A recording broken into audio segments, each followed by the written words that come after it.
एक भयानक रात थी। घने जंगल के बीचों बीच एक पुराना किला खड़ा था, जिसे लोग भूल भुलैया कहते थे।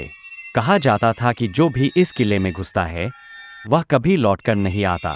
राघव एक जिज्ञासु युवक था जो इन कहानियों पर यकीन नहीं करता था। उसने ठान लिया कि वह इस किले का रहस्य सुलझाएगा। उसके दोस्त उसे रोकते रहे, पर राघव अपनी जिद पर अड़ा रहा। रात के 12 बजे राघव किले के गेट पर पहुंचा। किले की दीवारें सीलन से भरी थीं और हर तरफ अजीब सी खामोशी थी।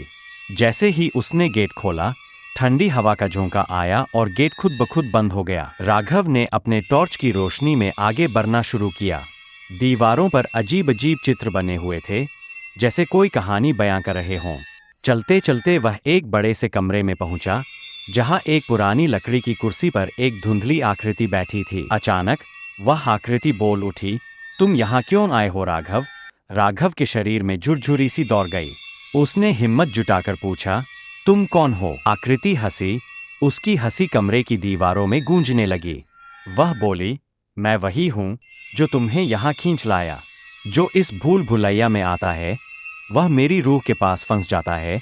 राघव ने अपनी टॉर्च से उस आकृति की ओर रोशनी की, लेकिन वह कुर्सी खाली थी। तभी राघव को एहसास हुआ कि वह अब अकेला नहीं है। उसके आसपास अदृश्य परछाइयों का आभास होने लगा।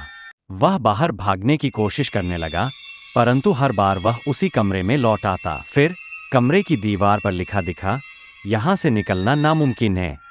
हर कोई यहाँ आकर भटक जाता है। राघव की चीखें जंगल में गूंजने लगीं, पर कोई उसे सुनने वाला नहीं था। सुबह होने तक राघव की परछाई भी उस भूल भुलैया का हिस्सा बन चुकी थी। आज भी जब कोई उस किले के पास से गुजरता है तो उसे राघव की आवाज़ें सुनाई देती है, जो रहम की भीख मांगती है। लेकिन अब वह हमेशा के लिए उस किले का कैदी बन चुका है।